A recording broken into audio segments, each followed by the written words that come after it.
네, 세계 증시 소식을 빠르게 새벽 배송해드리는 글로벌 증시 시간입니다. 연합인포맥스 임하람 뉴욕 특파원과 함께합니다. 안녕하십니까?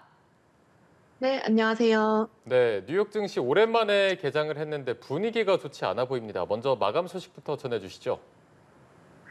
네, 뉴욕 증시는 전일 미국의 연방 휴일인 노동절 연휴를 끝나고 화요일인 오늘에야 거래를 시작을 했습니다. 하루 늦게 이번 주 거래가 시작이 된 셈인데요. 스타트가 상당히 좋지 않습니다. 뉴욕 증시 3대 지수가 일제히 급락하면서 마감을 했는데요. 미국 경기 침체에 대한 우려가 다시 불거지면서 3대 지수가 큰 폭으로 밀리는 모습이 나타났습니다. 특히 기술주 중심의 하락세가 컸는데요. 오늘 나스닥 지수가 전일 대비 3.26% 급락 마감하는 모습을 나타냈습니다. 벤치마크 지수인 S&P 500 지수도 2.12% 하락을 했고요. 다우 지수는 전일 대비 600포인트 이상 밀리면서 1.51% 하락했습니다. 지금 뉴욕 증시 전문가들은 AI에 대한 투자가 잠깐 멈칫한 상황이다라고 설명을 하고 있는 상태이고요. 특히 S&P 500 구성하고 있는 업종 중에 기술통신 업종이 2022년 9월 이후 최악의 하루를 보낼 정도로 4.4%대 폭락하면서 가파른 하락세를 보였습니다. 오늘 S&P 500 구성하고 있는 대부분 섹터가 다 하락을 하는 모습을 보였고요. 국제 유가도 연중 최저치로 떨어지면서 에너지 관련 섹터도 하락하는 모습을 보였습니다. 부동산과 필수 소비재를 제외한 모든 업종이 급락세를 구현했습니다. 네, 뉴욕 증시가 갑자기 큰 폭으로 하락했는데요. 오늘 폭락의 이유는 뭔가요? 네, 오늘 이렇게 뉴욕 증시가 큰 폭으로 내린 직접적인 이유는 미국 제조업의 업황이 부진하다라는 우려가 경기 둔화에 대한 공포를 재소환시켰기 때문입니다. 오늘 미국의 제조업에 관련된 여러 경제 지표가 발표되었는데요. 일제히 좋지 않았습니다. 미국 제조업이 아직까지도 위축 업황을 나타내고 있고 또 그렇게 크게 좋아지지 않고 있다라는 이런 공포감이 뉴욕 증시를 다시 한번 덮친 것으로 보입니다. 이 경제 지표를 자세하게 설명드리면 우선 미국 공급관리협회에서 집계하는 지난 8월 제조업 구매관리자 지수가 시장에 큰 영향을 미쳤습니다. 이 8월 제조업 PMI가 47.2를 기록을 하면서 지난 전월의 수치보다는 0.4% 정도 높긴 했지만 시장 예상치를 하회를 하는 모습을 보였습니다. 이 수치가 50을 밑돌았기 때문에 제조업이 계속해서 위축세를 보이고 있다는 의미로 볼 수 있을 것 같고요.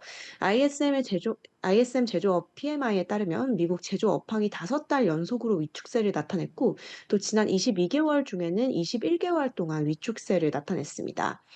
지금 이 조사 집계 기관 측에서는 미국의 대선 그리고 미국의 통화 정책에 따른 불확실성으로 인해서 기업들이 자본 투자를 꺼리고 있다라고 이제 설명을 했고요. 통상 이제 미국 9월의 금리 인하 가능성은 좀 주식시장의 긍정적인 요인으로 좀 볼 수는 있지만 오히려 이것이 불확실성으로 연결이 돼서 경제 주체들에게 좋지 않은 영향을 미치고 있다라는 이제 분석이 힘을 얻으면서 주식시장에 약세 압력을 실었습니다. 지금 주식시장에서는 9월 연방준비제도가 금리를 인하할 것으로 전망을 하고 있지만 금융시장이 이미 금리 인하 가능성을 선반영하고 있는 이런 선반영의 함정에 빠졌다라는 분석도 나오고 있는 상태입니다. 오늘 경기 둔화 우려 속 국제 유가도 굉장히 큰 폭으로 내리면서 주식시장에도 그 부정적인 영향을 가했고요. 또 9월에 증시가 크게 수익률을 기록한 점이 없다라는 점도 증시 투자자들의 심리를 악화시켰습니다.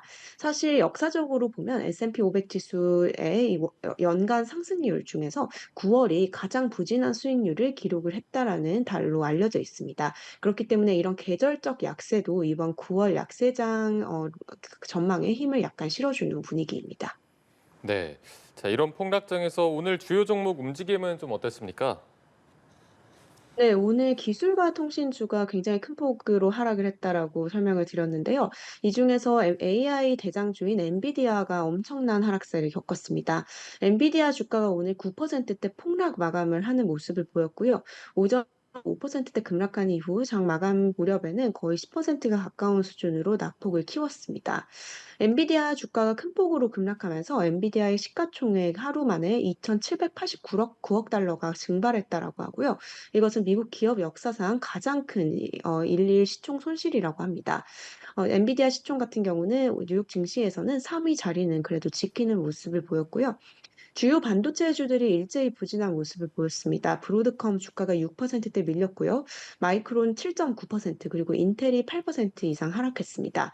퀄컴은 6.8% 그리고 AMD의 주가도 7% 정도 밀리는 모습을 보였고요.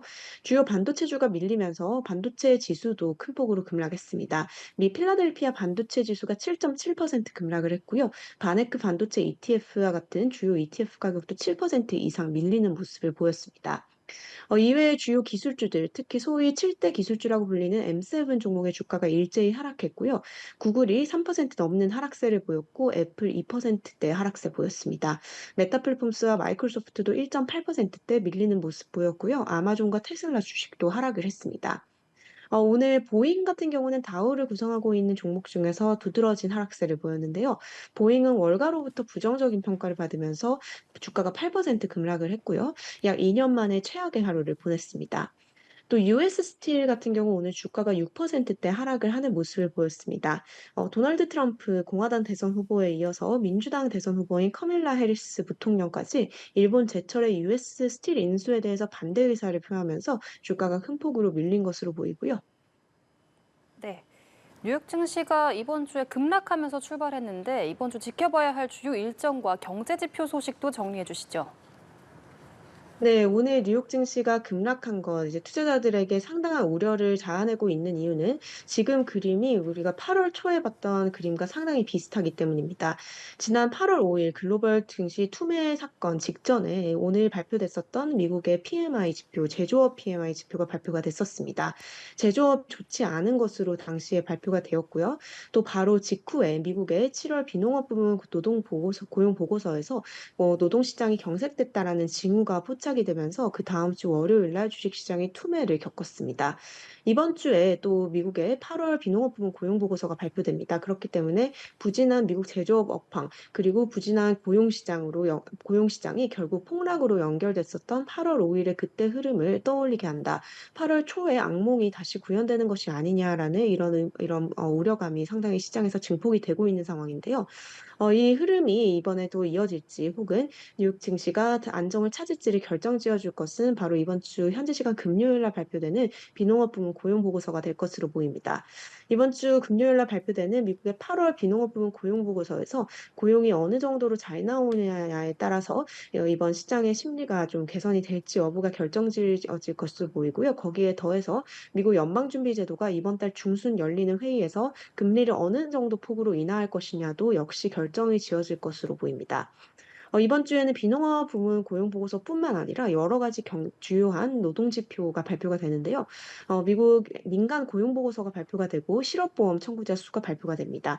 뿐만 아니라 구인 이직 보고서라든지 단위 노동 비용과 같은 고용시장 관련 지표가 대거 발표가 될 예정이고요. 특히 이번 주 금요일 날 고용 보고서가 발표된 직후에 예정된 연준 위원회 발언도 상당히 지금 주목이 되고 있습니다. 이번 주 금요일 날 미국 연준 이사인 크리스토퍼 월러가 이사가 이제 발언을 하는데요. 이 월러 이사 같은 경우는 연준 내에서도 영향력이 상당히 큰 인물입니다.